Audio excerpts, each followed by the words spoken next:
پاتې مزل.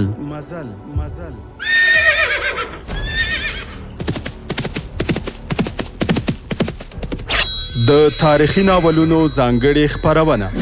پاتې مزل د اوسني عصر د ننګونو او فرصتونو هنداره چې د اسلامي تمدن د عروج او انحطاط عوامل روښانه کوي. پاتې مزل د علم او ارتقا پر لاره څراغونه بلوي او د مسلمانانو تیرې سترې واکمنۍ او فرهنګي میراثونه بیانوي.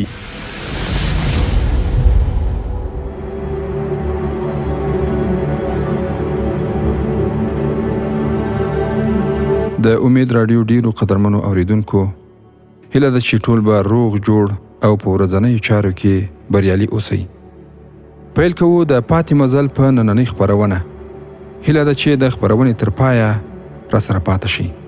ورونو، د تیرې برخې په لړ کې تاسې واورېدل چې هغوی د اسلامي نړۍ پوځونه عملاً د استعماري هیوادونو د پوځي کارپوهانو او استادانو لخوا په غربي یا روسي نصاب او معیارونو باندې روزل کیږي،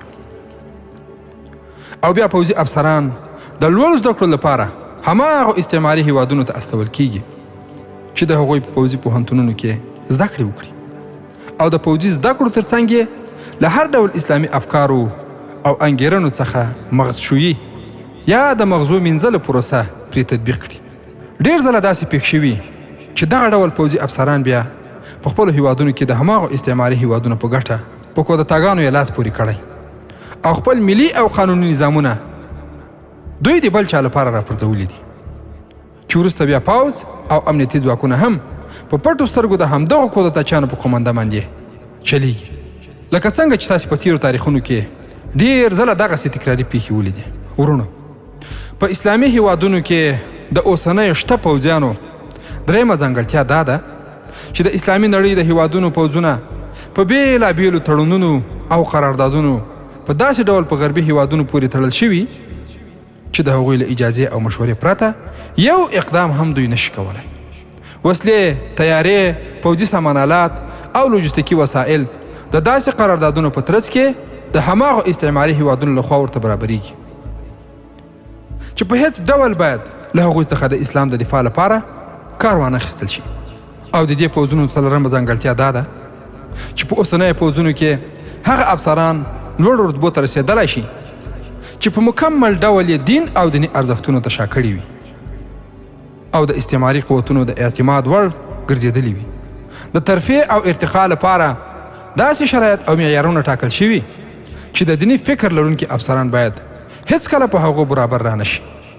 ورونو، که چېرته د تیرو نظامونو نصاب د ترفیع او ارتقا اصول وکتل سي، نو زموږ په افغانستان کې به هم په تیرو 20 کالو کې چې څومره مجاهدین جنګېدلي وي ډېر کم د هغوی په اصولو باندې برابر وي.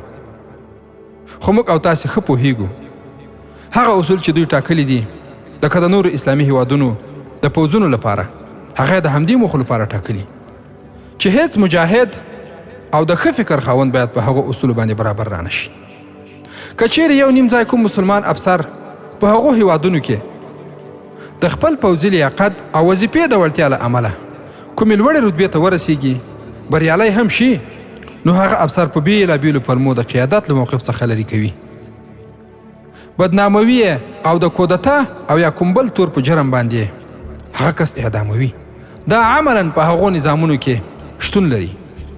او د هغو پوځونو پنځمه ځانګړتیا دا ده چې اوسنی د اسلامي نړۍ عسکري ځواکونه د دې پر ځای چې له هیواد او مقدساتو څخه دفاع وکړي او هم یې امنیتي ځواکونه د مجرمینو او مفسدینو څخه مخه ونیسي او د ټولنې صالح خلک د شریرو او ظالمو خلکو له شر څخه وژغوري، په خپله د خپلو ولسونو په خلاف باندې جنګیږي، د خپل ملت په خلاف د پردیو په غوښتنه عسکري قوت استعمالوي، بمونه پرې اوروي، زندانونه ترې ډکوي او د خپل کور او کلي پرېښودلو ته یې مجبوروي. ورونو، په هغو هیوادونو کې پولیس د مجرمینو، مفسدینو، ملي غدارانو او د فحشا د خورونکو ترڅنګ درېږي او امنیت یې تامینوي. خو په مقابل کې د ټولنې صالح خلک، علما، مجاهدین، ملي مخور او اسلامي شخصیتونه تړي، وژني او یا د زندان تیارو ته غورځوي. همدغه ځواکونه خلک د وسلې او زور په مټ اسلام ته له راګرځېدلو څخه ایساروي مسلمان داعیان د اسلام مدافع مجاهدین نیسي او په محارب او کفري هیوادونو یې د څو پیسو په مقابل کې خرڅوي او دا هر څه ځکه کوي چې دوی د بل چا په لاس د بل چا په فکر او نصاب او د بل چا د اهدافو لپاره روزل شوي دي.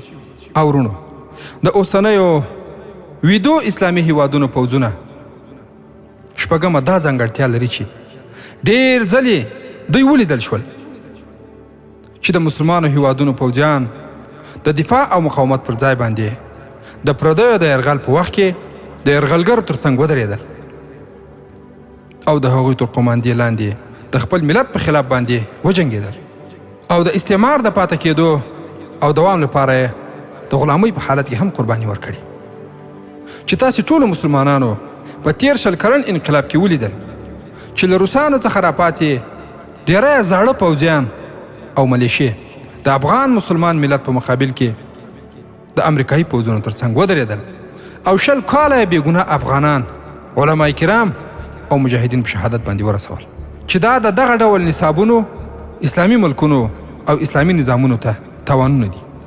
ورونو په داسې حال کې چې د مسلمانو هیوادونو د پوځونو او امنیتي ارګانونو دغه حال وي نو طبیعي به وي چې د مسلمانو ملتونو با احساسه غیرتي په دین او ازادۍ مین ځوانان د یو مثبت بدلون په نیت د دغه ډول پوځونو او امنیتي ارګانونو په خلاف په وسلواله مبارزه لاس پورې کوي لکه څنګه چې په تېر 20 کلن انقلاب کې ټول ملت د دغه مجاهدینو قرباني ولیدې که څه هم دغه کار ډېر دې ملت ته دروند تمام شو خو د تحول لپاره هغوی بله لاره نه لیده او دا د الله جل جلاله حکم خو بل خوا بیا سیکولر یا بېدینه پوځونه او پردي پالونکي جنرالان او د پردیو لخوا جوړ شوي حکومتونه او حاکمان د عقل او منطق خبرې ته غوږ نه ږدي او نه د خپلو استعماري بادارانو لخوا د اورېدلو اجازه لري.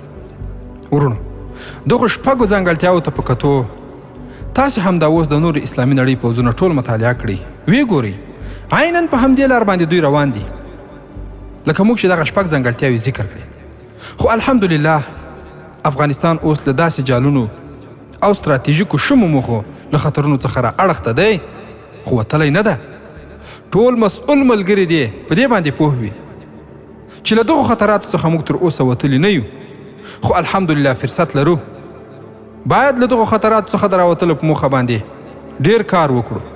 د اسلامي امارت ټول اړوند درانه مسؤلین دې دغې فکري ژورې او شومې نقطې ته ډېر متوجه واوسي چې د پوځ نصاب حتما باید د با تجربه مؤرخو او ځیرک علما کرامو تر نظر لاندې تیر شي. قدرمنو مشرانو تاسې باید خپل ځانونه پرې ستړي کړئ خولې پرې تویې کړئ شپې روڼې کړئ له جهادي او اوسنیو حالاتو سره برابر نصاب له ټاکلو وروسته بیا په همهغه منهج او روحیه باندې اسلامي پوځونه وروزئ تر څو بیا مو ستړي نه کړي او بیا راتلونکي جهادي مزلونه ډاډه او د باور په فضا کې لکه طارق بن زیاد رحمه الله چې له خپل بربري لښکر سره و لویو موخو ته به پرې ورسئ انشاء الله تعالی. ورونو دا د حالاتو او د پوځي نصاب مطابق د طارق بن زیاد رحمه الله د بربري لښکر د دغې برخې په اړه باندې یوه تبصره را بس خپلې کیسې ته. د طارق بن زیاد رحمه الله دغه بربري لښکر په یو نوي شکل او صورت سره جنګېده. خو ورونو دغه پوځ چې مخکې منهج او هدف معلوم نه و دوی د خپلو قومونو او قبیلو په نام باندې جنګېدل. په دې هکله باندې عیسایي تاریخونه هم لیکلي دي چې په اندلسي پوځ کې هغه ولوله نه وه کومه چې په مسلمانانو کې وه. د اندلس پوځیان د حکومت مامورین وو چې د تنخوا لپاره جنګېدل او د همدې تنخوا لپاره یې ژوندي پاتې کېدل هم غوښتل. مشر پادري او مذهبي مشر هم د بادشاهۍ کورنۍ د غړو په شان باندې په عیش او عشرت مزو او چړچو کې ژوند کوو. ورونو په اندلس کې یهودیان هم اوسېدل خو عیسایانو هغوی خپل غلامان او له لاس لاندې خلک بلل. د یهودۍ پیغلو حیا او عزت خوندي نه و. کله به چې په یهودیانو کې کومه ښکلې او حسینه پیغله ولیدل شوه د عیسایي پادریانو په اشاره به هغه کلیسا ته وقف کېده. هغوی به دا پلمه کوله چې له دې څخه راهبه جوړوو. حال دا چې پادریانو به د هغې څخه خپله وینځه جوړوله. د پورته او لوړو طبقو خویونه او اخلاق په پوځ کې هم اغېزه کړې وه. کبنیونکو او کښتیوانانو مغیث رومي ته ویلي وو چې د دې هیواد پوځیان چې کله حسینه او ځوانه نجلۍ وګوري نو په زور یې له ځانه سره بیایي. ورونو اوس به ورسو د جګړې ډګر ته. مسلمانو غازیانو په خپل همت او عزم سره د اندلسي پوځ دو اړخیزه حمله راتم او منع کړه. هغوی په شمېر کې کم وو خو ولولي او احساسات یې ډېر لوړ او قوي وو. جنرال ټیو ډومیر فکر کاوه چې په خپل لوی لښکر به دا لږ شمېر مسلمانان ختم او له منځه یوسي. په همدې حالت کې په هغه باندې د شا له لوري قیامت راغی.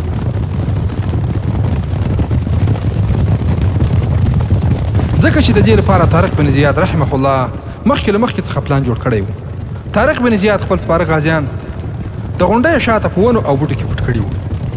طارق بن زیاد دښمن داسې په ځان پسې راوست چې د سپرو حملې ته یې برابر کړ.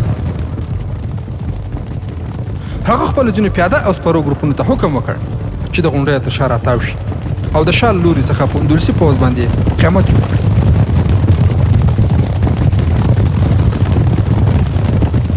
د جنرال ټیو ډومیر لپاره دا برید او حمله ناڅاپي او د پلان سره سمه نه وه. هغه فکر کاوه چې د لښکر شا خوندي ده، نو ځکه یې د هغې د ساتلو لپاره هېڅ هم نه و کړي.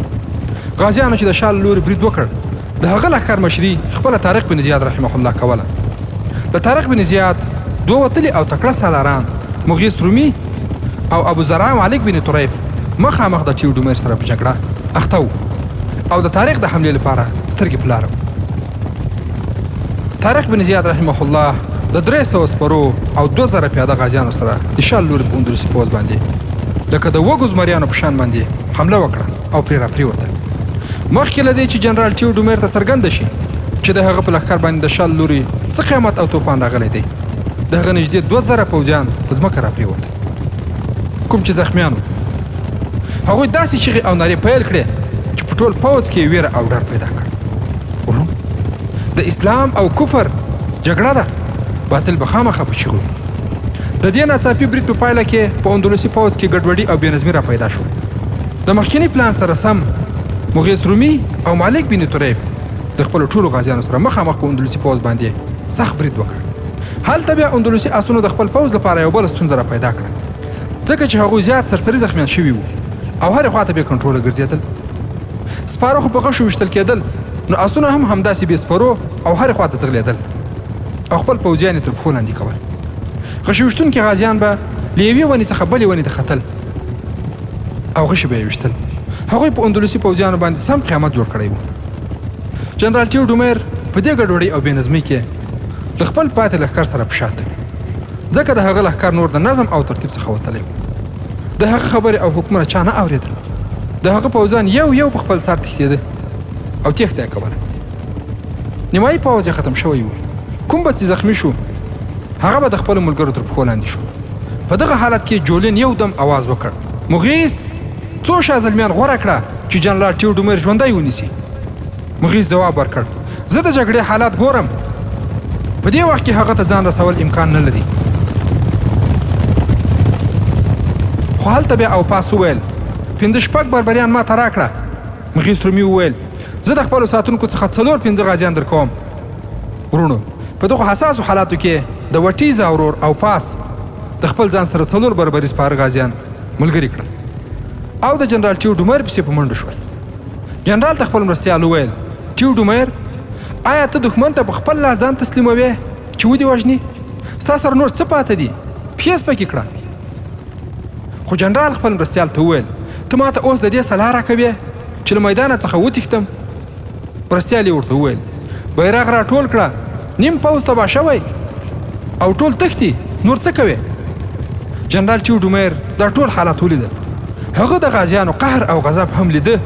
هغو غازیانو له خپل ځانه څخه په 2 چنده لښکر باندې ویر او ډار کې نولی وو او بیا د هغوی ختمول پیل کړي وو. په دغه حالت کې خپله په جنرال ټیو ډومیر باندې هم ویره او ډار راغی. د هغه لپاره د خلاصون یوازینۍ لار دا وه چې تېښته وکړي او خپل بیرغ نیونکي ته یې حکم وکړ چې بیرغ راټول او ښکته یې کړه، ځکه چې لوړ او پورته بیرغ د هغه ځای څرګندوي. کله چې د جنرال بیرغ ښکته شو نو ټول پوځ همت او حوصله له لاسه ورکړه. لږ ځنډ وروسته په میدان کې یوازې مړي او زخمیان پاتې شول. نور ټول وتښتېدل. زخمیانو د پورته کېدلو کوښښ کاوه او ځانونه یوې او بلې خواته څښول. د د اندلسي پوځیانو آسونه په بې پروایي یوې او بلې خواته تلل او خپل واښه یې خوړل. طارق بن زیاد رحمه الله حکم وکړ آسونه راونیسئ او د غنیمت مال راټول کړئ. او هلته بیا اندلسي نامتو جنرال ټیوډومیر چې په تاریخ کې هم ډیره یادونه شوې ده په تېښته باندې بریالی شو. ورونو لکه څنګه مو چې په هغه بله لړۍ کې هم دا یادونه کړې وه چې دا حقیقي تاریخونه دي، نه دا چې فقط دا برخې تاسې واورئ خپل وخت پرې ضایع کړئ.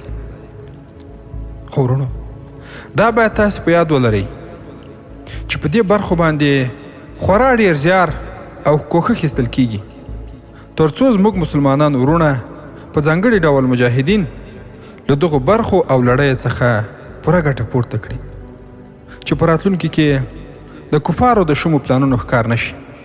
او ورونو لکه څرنګه چې تاسې په تیرو برخو کې هم واورېدل چې طارق بن زیاد رحمه الله او مجاهدو ملګرو یې څه ډول له اسلامي فراست، ځیرکتیا، جنگي چالونو، تدبیرونو او آدابو څخه کار اخیست او د اسلابو په قدم باندې روان او الله جل جلاله ورته بېساري بري هم ورکو برخه کول او لا هم دوی په مخ باندې روانو.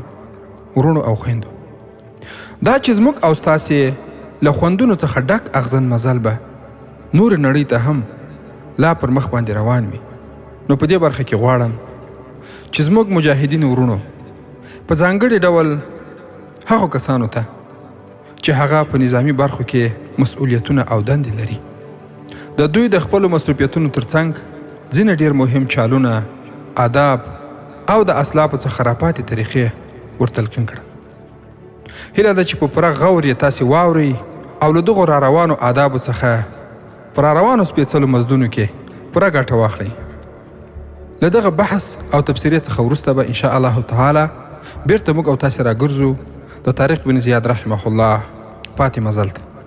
مجاهدین ورونو ځینو پوهانو ویلي دي چې الله تعالی جل جلاله موږ ته د جهاد آداب په دې آیاتونو کې راجمع او ټول کړي دي چې موږ او تاسې ټول مسلمانان ورونه باید هغو ته ډېر پام وکړو انشاء الله تعالی چې بری به زموږ او ستاسې په برخه وي چې هغه د سورة الانفال 45 او 46 نمبر آیاتونه دي چې الله جل جلاله فرمایي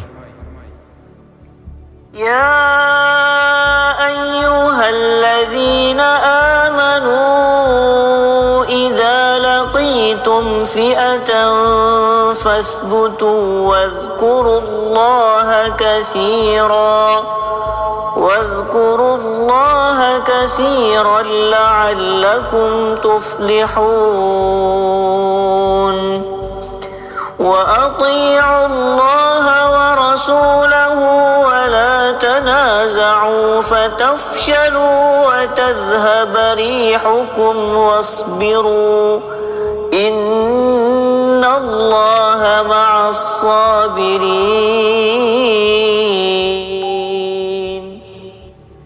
اے مؤمنانو کله چې د دښمن له کومې ډلې سره مخامخ شوئ نو پښې مو کلکې او الله ډیر یادوي ښایي چې بری مو په برخه شي.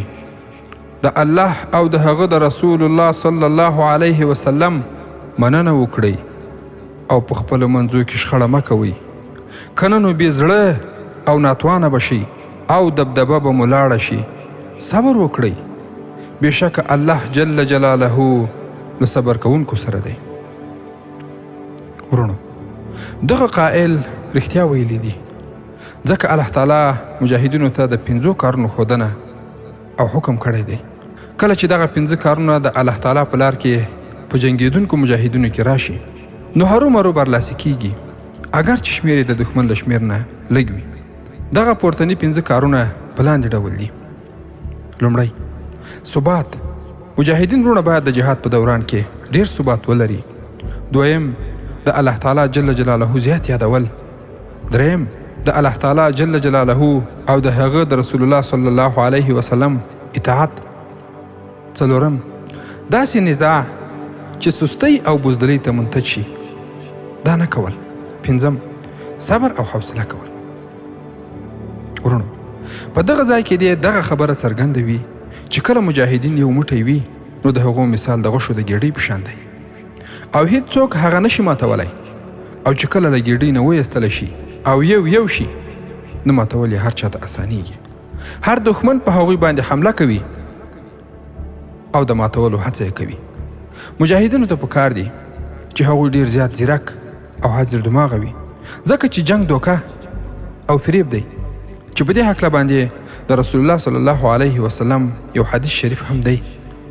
رواه البخاري ومسلم عن أبي هريرة وجابر رضي الله عنهما قال رسول الله صلى الله عليه وسلم الحرب خدعة. بخاري او مسلم له ابي هريره او جابر رضی الله عنهما نه روایت کړی. هغوی دواړه وایي چې رسول الله صلی الله علیه وسلم فرمایلی دي جنگ خدعه او چل دی. معنا دا ده چې جګړه په یو تدبیر او چل سره پای ته رسیږي او چل کوونکی بریمن کیږي. په دې باره کې متل دی چې ډیر ځلې یو چل له یوې قبیلې نه زیات ګټور تمامیږي.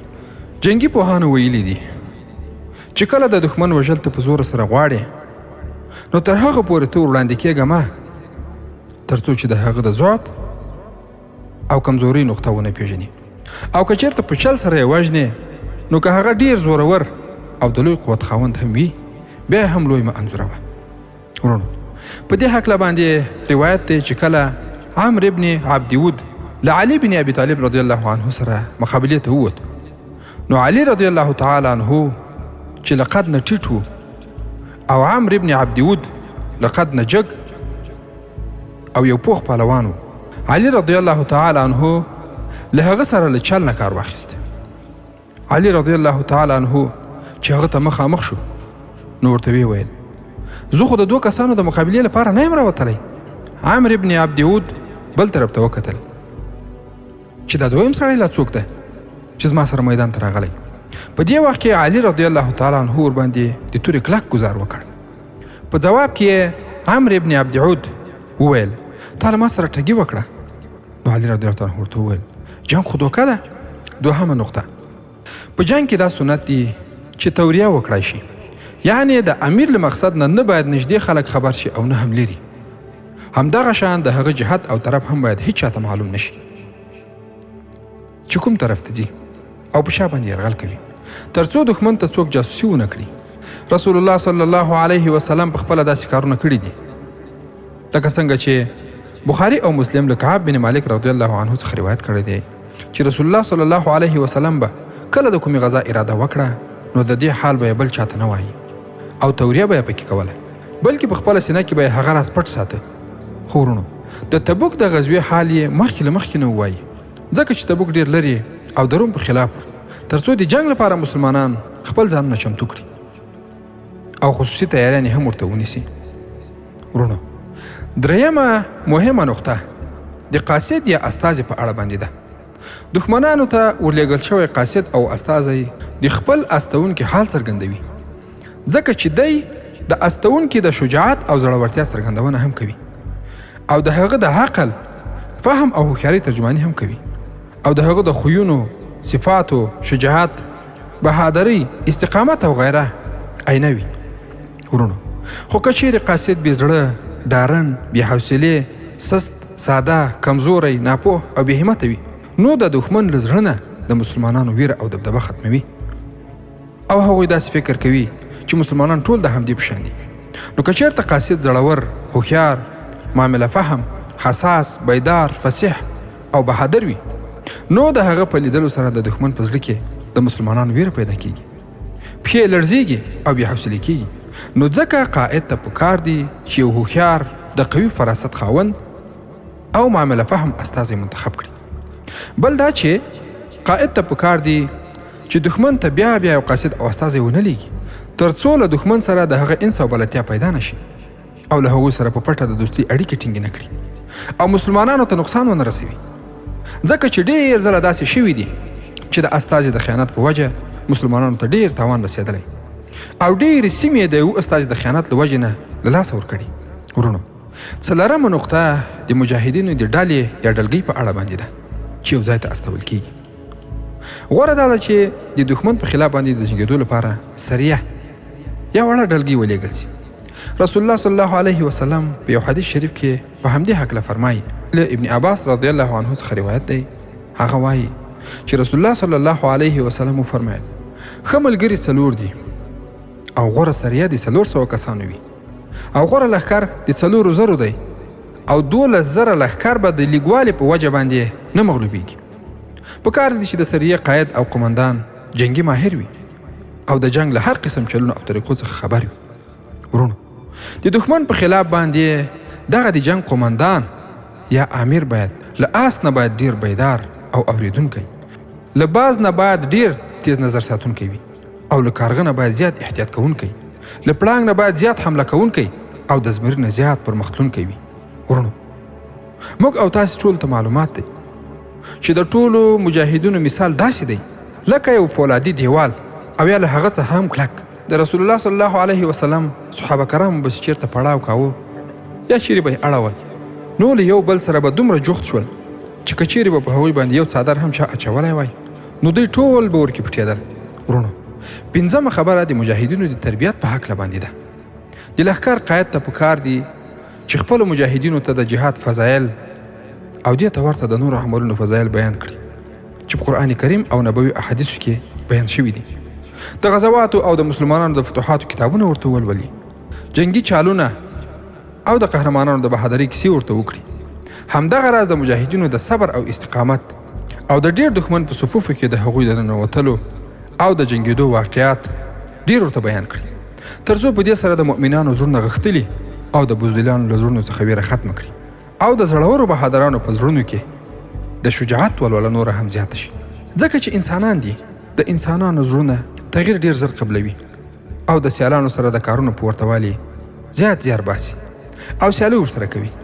ورونو بیا چې کله د مجاهدینو د صفاتو او اعمالو ستاینه په قرآن او حدیثو کې وشي هغه فضایل او صفات باید امیر په خپل ځان او اعمالو کې هم راولي او چې کوم مجاهدینو خپل کړي وي له هغو سره د مینه وساتي او ځانګړې مرتبه ورته ورکړي نو دا اعمال او صفات به د ټولو مجاهدینو مرغوب او د پام وړ وګرځي.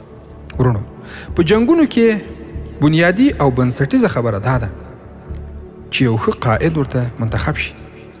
د مسلمانانو په امیر باندې دا واجب دی چې د مجاهدینو قائد، بیرغ نیونکی امیر او داسې نور دینداره، جرأتمنده، قهرمانان، د قوي زړه مالکان، مضبوط د جنگونو ماهرین او تجربه کار خلک چې له بهادرانو سره دوی مقابلې کړې وي او سختو ځایونو ته دنګلي وي، د پیښو څارونکی او تسپه هم وي، دا باید ورته انتخاب کړي. ورونو کله چې د لښکر قمندان او قائد په دغو اوصافو متصف وي نو د دې اثر په لښکر باندې هم حتما لیدل کیږي او د هغو زړونه او پښې مضبوطیږي، سخت جنگ ته آماده کیږي، نه ورخطا کیږي او په بری باندې یې باور زیاتیږي. ځکه چې په لښکر کې د یو قائد مقام او مرتبه داسې ده لکه چې په ټول بدن کې زړه ده. کله چې زړه فاسد شي نو ټول بدن هم ورسره فاسدیږي او کله چې زړه ثابت وي نو ټول بدن یې ثابت وي. همدا شان چې کله امیر ښه ثابت قدمه وي ټول لښکر به یې هم ثابت قدمه وي او که امیر فاسد وي نو ټول لښکر به هم د ده په شان باندې وي. ورونو په همدې هکله باندې پوهانو هم ویلي دي چې که یو زمری د 1000 ګیدړانو قیادت کوي نو دا له هغه حالت نه غوره ده چې یو ګیدړ د 1000 زمریو قیادت او مشري کوي. او همدارنګه دا هم په عامو خلکو کې مشهوره ده چې که چېرته د یوې ډلې امیر زمری وي او شاته ګیدړان وي نو هغه ګیدړان هم ورسره زمري کیږي، او که چېرته د یوې ډلې امیر ګیدړ وي او شاته یې زمریان وي نو هغه زمریان هم ورسره ګیدړان کیږي. په همدې هکله باندې یو مشهور او قهرمان مجاهد سرماري رحمه الله وایي چې د مجاهدینو په امیر یا قائد کې دغه لاندیني 10 خصلتونه ضرور پکار دي او باید ورکی وي.